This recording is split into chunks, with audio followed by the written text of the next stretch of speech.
नमस्कार। आज के वीडियो में हम सिर और पैर वाले क्वेश्चन को सॉल्व करेंगे जो अक्सर एग्जाम में आते हैं। तो चलिए बिना देर किए आज का वीडियो शुरू कर लेते हैं।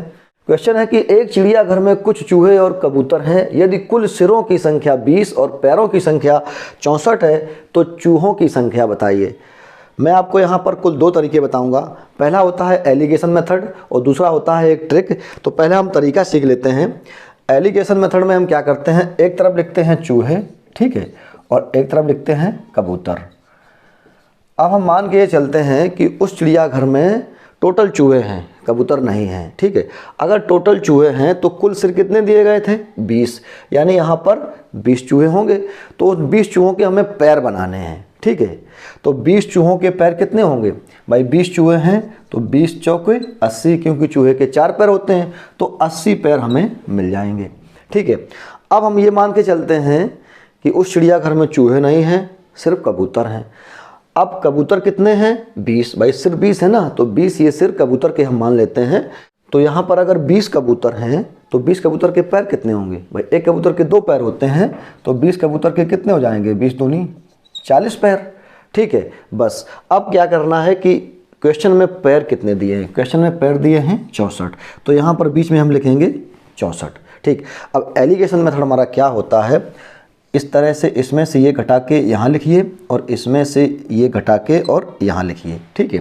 तो 80 में से हम 64 को घटाएंगे तो हमारा कितना बचेगा, ये बचेगा हमारा 16, ठीक है। और यहाँ पर जो बड़ी संख्या हो उससे छोटी घटानी पड़ती है। तो 64 में से अगर 40 घटाएंगे तो बचेगा 24, ठीक। अब हम इन दोनों को जोड़ेंगे, क्या ये दोनों मिलकर 20 सिर हो रहे हैं, तो ये दोनों मिलकर 20 नहीं हो रहे हैं, तो हम इनको भी छोटा कर लेंगे, यानी इनको थोड़ा काट लेंगे। अगर 2 से काटेंगे तो ये 12 हो जाएगा और ये 2 से काटेंगे तो 8 हो जाएगा। तो 12 और 8 कितना हो गया, 20। तो यहाँ पर 20 सिर थे, तो ये जो हैं चूहे आ गए कितने, 12, और कबूतर कितने हो गए, 8। तो यहाँ पर चूहों की संख्या आ गई 12। अगर हमें चेक करना है कि सही है या गलत है, तो अब हम क्या करेंगे, जैसे 12 चूहे निकल आए तो 12 चूहे के कितने पैर हो जाएंगे, तो 12 का 4 में गुणा करेंगे तो 12 चौके 48, ठीक है। और 8 कबूतर के पैर कितने होंगे, क्योंकि 2 पैर होते हैं तो 8 दूनी 16। अगर हम 48 और 16 जोड़ेंगे तो क्या 64 हो रहा है, तो 8 6 14 और 4 1 5 1 6, बिल्कुल। तो ये हमारा आंसर करेक्ट है। अब मैं आपको इसकी एक ट्रिक बता रहा हूँ। ट्रिक क्या होती है, कभी भी अगर 2 पैर और 4 पैर वाला क्वेश्चन मिल जाए तो हमेशा आप क्या कीजिए, जो पैर दिए होते हैं, ठीक है, पैर जो दिए होते हैं, पैर को आधा कर दीजिए। मैं यहाँ पर लिख दे रहा हूँ, आधा करना है, पैर को आधा करना है, ठीक। इसको अगर आधा करेंगे तो कितना हो जाएगा, 32, ठीक। पैर को हमेशा आधा कर दीजिए, जितना आ जाए उसमें से आप सिर घटा दीजिए। पैर को आधा करना है और सिर घटाना है, सिर को घटाना है। ये दोस्तों एक ट्रिक होती है, पैर को आधा कर दीजिए और उसमें से सिर घटा दीजिए। पैर 64 से आधा करेंगे 32, इसमें से अगर हम सिर घटा देंगे 20 तो कितना आएगा,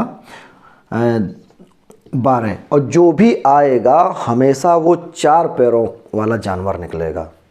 क्या दोस्तों, जो भी निकलेगा वो 4 पैरों वाला जानवर निकलेगा। यानी ये जो आया ये 4 पैरों वाला आया, 4 पैरों वाला। तो 4 पैरों वाला यहाँ पर क्या होता है, चूहा। तो ये आ गया चूहा, ठीक है।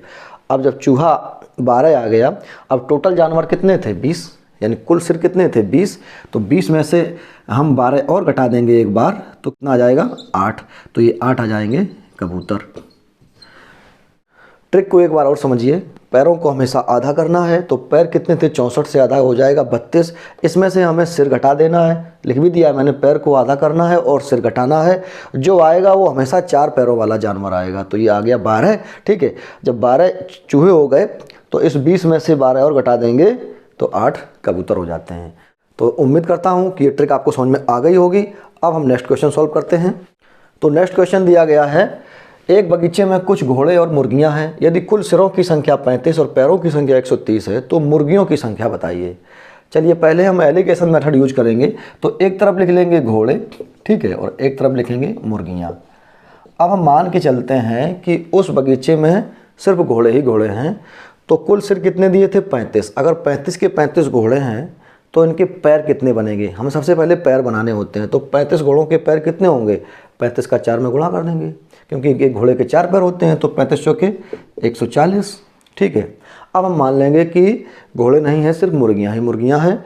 अब मुर्गियां अगर 35 होंगी तो मुर्गियों के पैर कितने बनेंगे? तो 35 दूनी 70, क्योंकि एक मुर्गी के 2 पैर होते हैं। अब पैरों की संख्या दी गई है 130, यहाँ पर लिखेंगे हम 130। ठीक है, अब एलिगेशन मेथड क्या होता है कि इसमें से ये घटाकर यहाँ लिखिए और इसमें से जो भी छोटा बड़ा हो उसको घटाकर यहाँ लिखिए। तो 140 में से 130 घटाएंगे तो ये कितना जाएगा? 10, और 130 में से 70 घटाएंगे तो यहाँ आ जाएगा 60। अब इन दोनों को अगर जोड़ेंगे, क्या 35 आ रहा है? नहीं आ रहा है, तो हम इनको छोटा कर लेंगे। तो इसको 2 से काटेंगे तो ये 30, और इसको काटेंगे 2 से तो 5। अब 30 और 5 मिलके 35 हो रहा है। ठीक है, जब ये दोनों मिलकर ये संख्या निकल आती है तो यहाँ पर ये घोड़े हो जाते हैं और ये मुर्गियाँ हो जाती हैं। ठीक है, हमारा आंसर आ गया। पूछा गया था मुर्गियों की संख्या, तो मुर्गियाँ आ जाएंगी 5।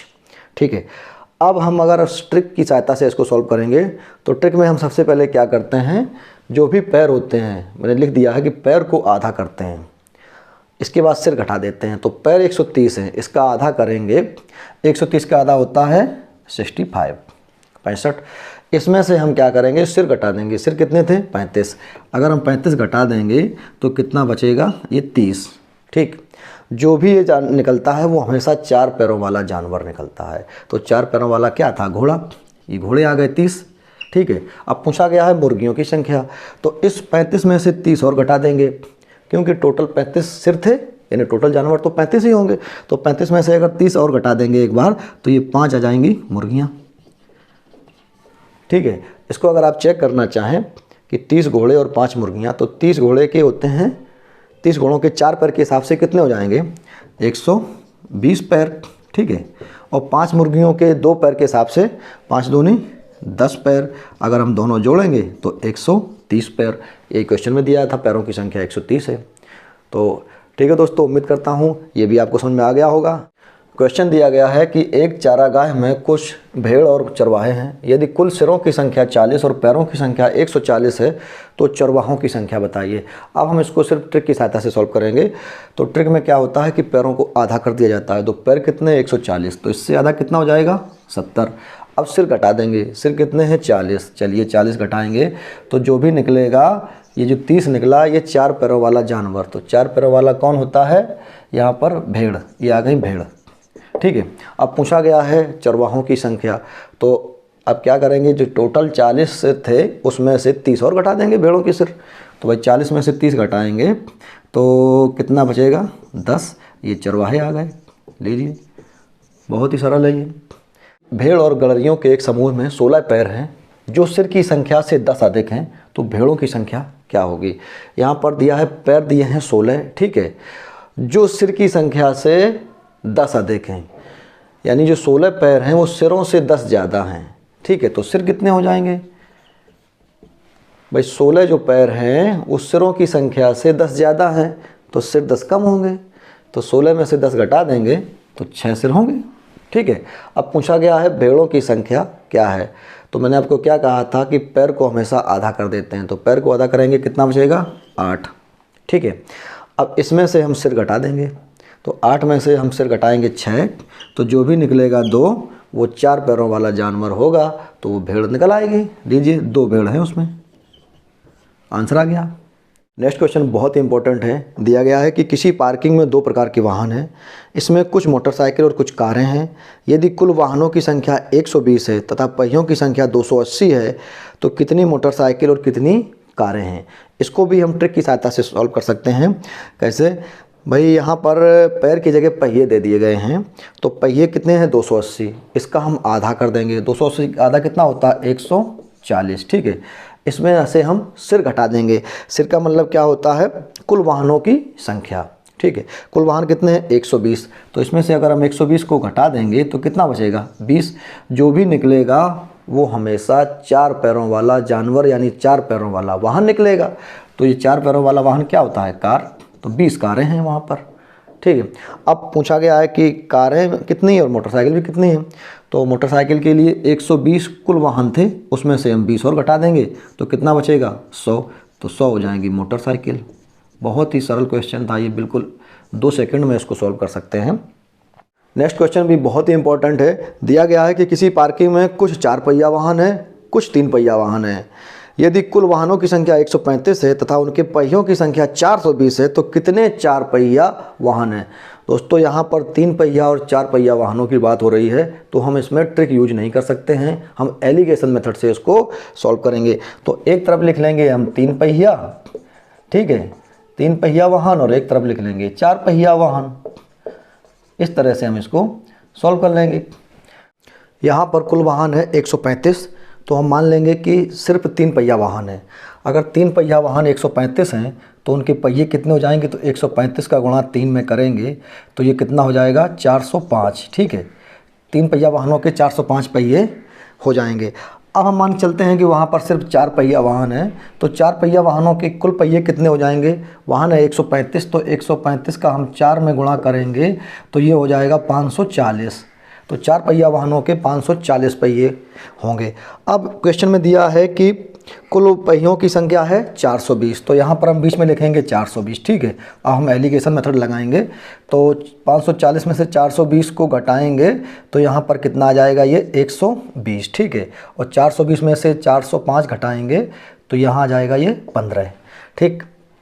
अब क्या 120 और 15 मिलकर 135 बन रहा है, बिल्कुल 120 और 15 मिलकर 135 वाहन हो रहे हैं।